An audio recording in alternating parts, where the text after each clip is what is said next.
producer apparently has a problem with playing 17 games in an NFL season. And I've got a problem with his having that problem. Good morning to you. Good Friday morning. I'm Dejan Kovacevic of DK Pittsburgh Sports. This is Daily Shot of Steelers. Comes your way bright and early every weekday morning. If you're into hockey and or baseball, I also offer up daily shots of Penguins and Pirates. JuJu was on the Adam Schefter podcast yesterday for ESPN and asked a bunch of different questions. He gave some interesting answers along the way, but nothing really jumped out quite as much as his complaint about the regular season growing by a game. And JuJu, the schedule's coming out this week. It's going to be 17 games. How do you feel about playing the extra game this year? I'm not really a fan of it. Because? It's tough. I'm young. I guess I'm 24 years old, but still adding another game is, it puts a toll on your body. And you're talking about a great game. I think our last game might be either Seattle, but it's still these are games it takes a toll on your body. And I can't even imagine hey, I want to play for 10 to 12 years, but instead, hey, now I'm playing for 8 years because there's an extra game on the line, and it comes down to the point where in order for us to make the playoffs, we don't have to have our starters play throughout the whole season. And I just thought, man, it was tough for us to get through 17 games. Now, let alone 18, it's gonna be. I don't have a problem with his speaking his mind. I tend not to have problems with people who do that in any walk of life. However, one always has to consider the pluses and the minuses to doing so as it relates to the team.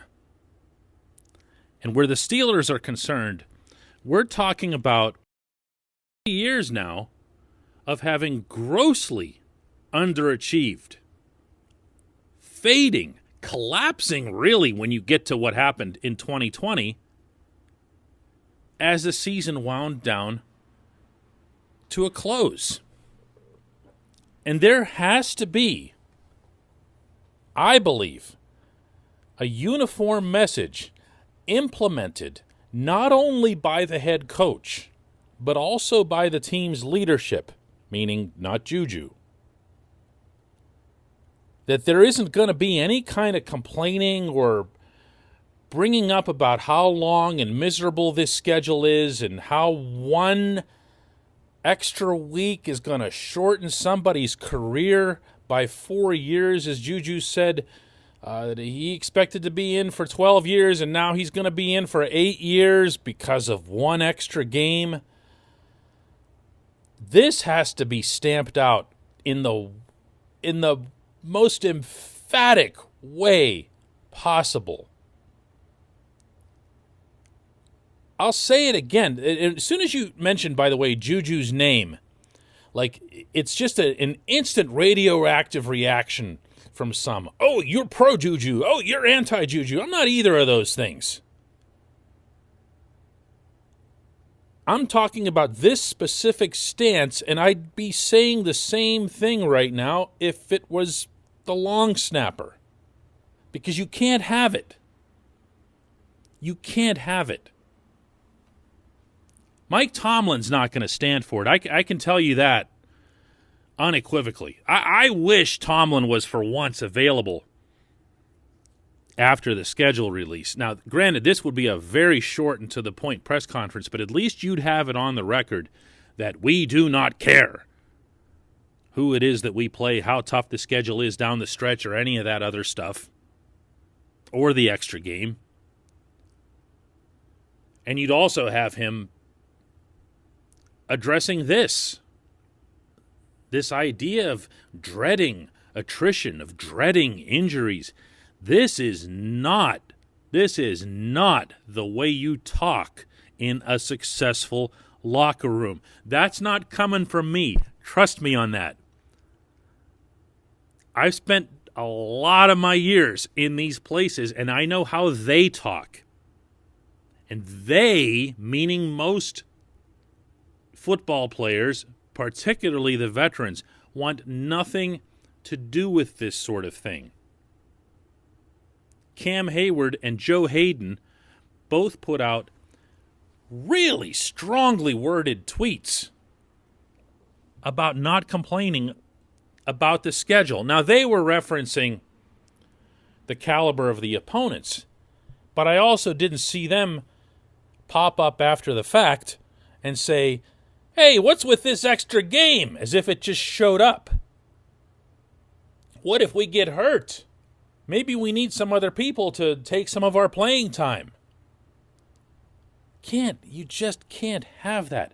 And I know this guy is who he is, meaning JuJu, and he's just going to say whatever it is that he thinks brings him attention. And even if he actually does believe this, every once in a while, dude, just think about the team first.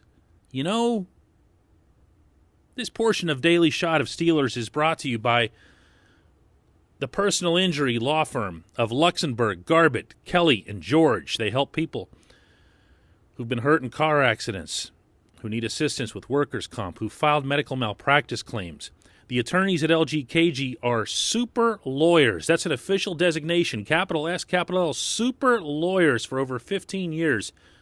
That's reserved for the top 5% of attorneys in our Commonwealth. Learn more about them at lgkg.com or call my man Larry Kelly at 888-842-5454. If you're going to complain, not just JuJu, anybody, because this is going to come up, not just in Pittsburgh, across all 32 franchises, especially when there's any kind of run on injuries, and multiply that many times over if that happens late in the season.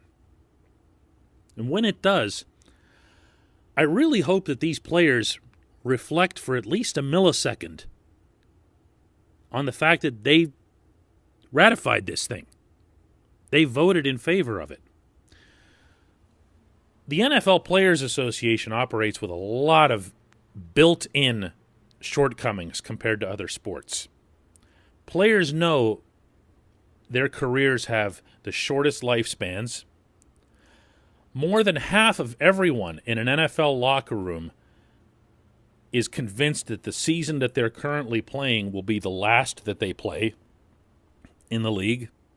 Even if it's not accurate, even if it's not realistic, that's how they think. It's kind of how they're conditioned to think.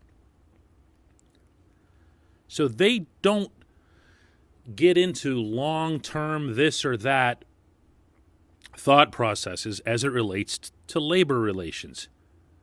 That's how the NFL owners approach the Players Association, the union as a whole, and they offer these trinkets to the lower level guys. Increase in salary, fewer games or years needed to accrue tenure and health insurance and so forth. And then they throw in anything else they want because they know they can get ratification. That's what happened here. If you think there's a single player in the NFL who was in favor of a 17th game, never mind the 18 that Roger Goodell wanted, you're out of your mind. I mean, there isn't one. There's not one player who says, man, let's get an extra game in or two. So if you're the NFL and you approach the players and you go, all right, what do we need to do to get a yes vote here? Okay, well, let's throw in a few extra bucks for the special teams guys, meaning raising the NFL minimum.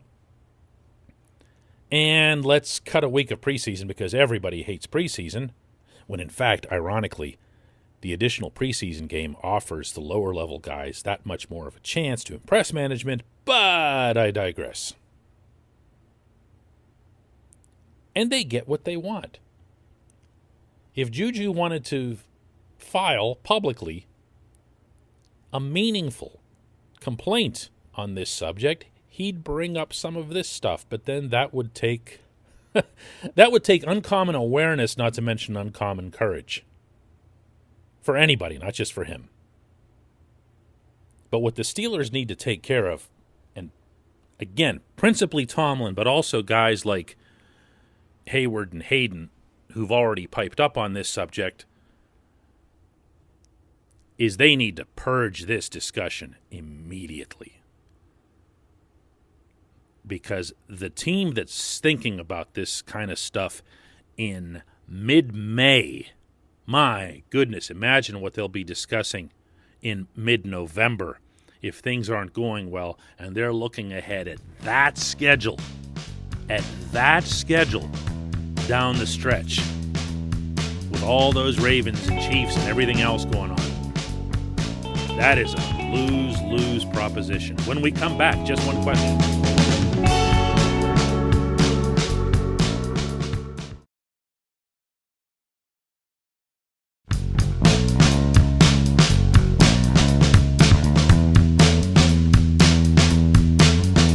Time for just one question, and today's comes from JJ Gonzalez, who says, "Hey DK, thanks for your daily shots. You mentioned on Thursday's show that the Steelers need to take off after the bye week if they want to have playoff aspirations with the toughest part of the schedule back there. This is a tricky year offensively, probably with Ben in his final year, a new offensive scheme, and a three-down rookie at running back. The Steelers should do whatever it is possible to establish a solid running game in order to have better chances, but at the same time, you want to keep your rookie running back as fresh as possible for December, when that running game will be much needed. How do you think the Steelers will manage Najee Harris's workload?" This is a really, really good question. And this swings us back to the 17-game discussion, as well as the challenge of the quality of the opponents the Steelers will be facing in that stretch. But I'll throw in the weather, too. You know, when you get into the winter months, you want to have options other than putting the ball up in the air. Now, I know the NFL has changed a lot in that regard, and teams aren't afraid to throw in a monsoon. But I also have seen this team, even in recent years, find ways to have success on the ground in December and use it to an advantage when the other team couldn't do the same. The managing of Najee Harris's workload, I really honestly believe, will not be as much about play choice or play calling as it will about personnel. What you're going to see in Latrobe that's going to be, in my estimation, the most visible, the most prominent roster camp battle will be at number 2 running back. And I don't want to say backup running back, because if you're going to do this right, you're going to have not necessarily alternating series, but maybe 2 and 1. A little like what we saw with Le'Veon Bell and D'Angelo Williams. That was the most effective tandem that I saw the Steelers have over the last decade. D'Angelo doesn't get enough credit for how good he was in his short time here. But the other thing that D'Angelo offered was when he'd come onto the field, it was a different blocking scheme and very much a different running style. D'Angelo was a slashing runner. He was diagonal. He would do the cutbacks. Le'Veon was, well, he was Lev. No one really has his running style in the NFL. So you gave defenses a totally different look, a different rhythm, different blocking patterns. And it was tough to counter. I don't know if you're going to be able to expect something like that from this offense in its first year with all these young and inexperienced offensive linemen. But I do know that you're going to have a second running back in the mix, and not parenthetically. Mike Tomlin does have a history of running the wheels off of his running backs. Okay, he just does. He's done it in the past, and he'll do it again. And when he sees a guy that he trusts. He's not afraid, as we saw with Lev, to give him 30, 35 touches in a game in some form. But I'm with you on this. I think you got to be careful here. And you got to be smart. Because the other factor in this, and it's a big one, is that Najee himself has never played anywhere near 17 games in a single year, much less against the caliber and size and speed and strength of the athletes he'll face in the NFL for the first time. Very, very, very different world. Great subject to bring up. I'm glad you did, JJ. Thanks to everybody for listening to this show, not just today, but all week long and on a regular basis. The Steelers open their rookie minicamp today on the South Side, and we'll have regular reporting on that on DK Pittsburgh Sports. Dale Lawley, our beat writer, will be there in person. We'll be putting all kinds of content up on the app and on the website, and I'll be back Monday with another one of these daily shot things.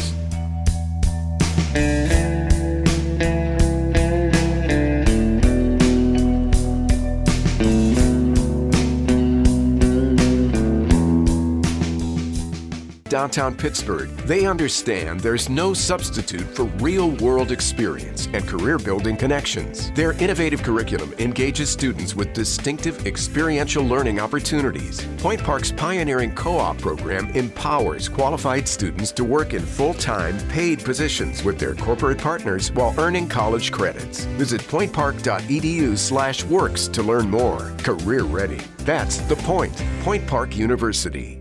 Your front door, your car, your gym locker, your gun. Safety is a habit. Learn more about how to keep guns safe and secure. Visit projectchildsafe.org.